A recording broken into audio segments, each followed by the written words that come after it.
নমস্কার বন্ধুরা, আমার আরও একটি রান্নার ব্লগে আপনাদের সকলকে স্বাগত জানাই। আজকে যে রান্নাটা বানাবো সেটা সকলেরই খুব পছন্দের হাঁসের ডিমের কষা। নিয়েছি আলু, নিয়েছি 3-4টে, নিয়ে আমি ভালো করে কড়াইতে সেদ্ধ করে নেব। লবণ দিয়ে সেদ্ধ করবেন অবশ্যই, তাহলে ফেটে যাবে না।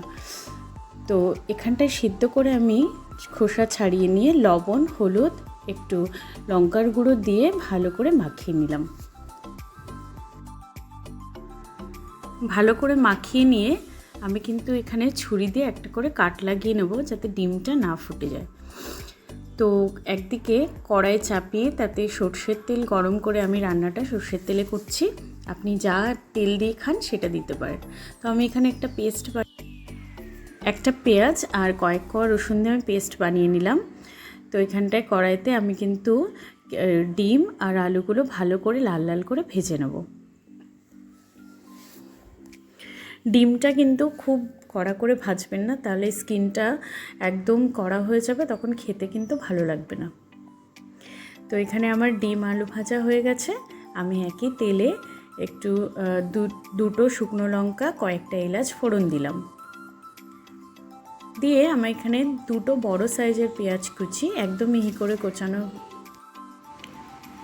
পেঁয়াজটা লবণ দিয়ে যাতে ভালো করে সফট হয়ে যায় পেঁয়াজটা, ভালো করে আমি ভেজে নিলাম। একদম লাল লাল করে ভাজবেন।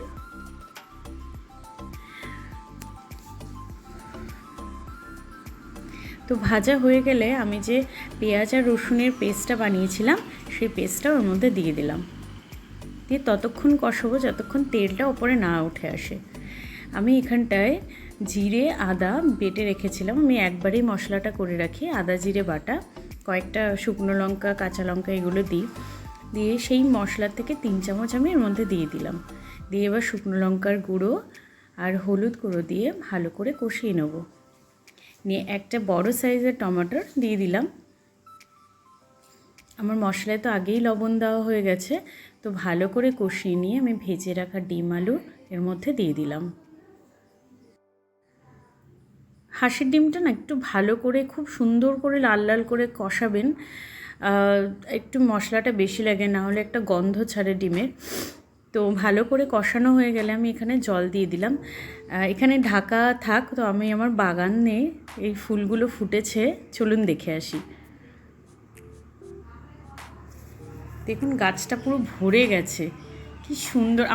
আমরা তো এখানে টাইম ফুল বলি এগুলোকে, আপনি কি বলেন জানাবেন কমেন্টে। তো এদিকে আমার রান্নাটাও কিন্তু প্রায় শেষ। এই যে তেলটাও সারফেসে চলে এসছে, কষানোও আমার হয়ে গেছে।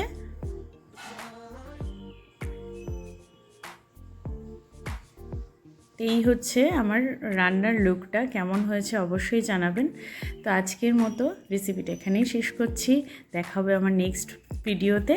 আর যদি আমার রেসিপি ভালো লেগে থাকে, লাইক, কমেন্ট, সাবস্ক্রাইব করবেন।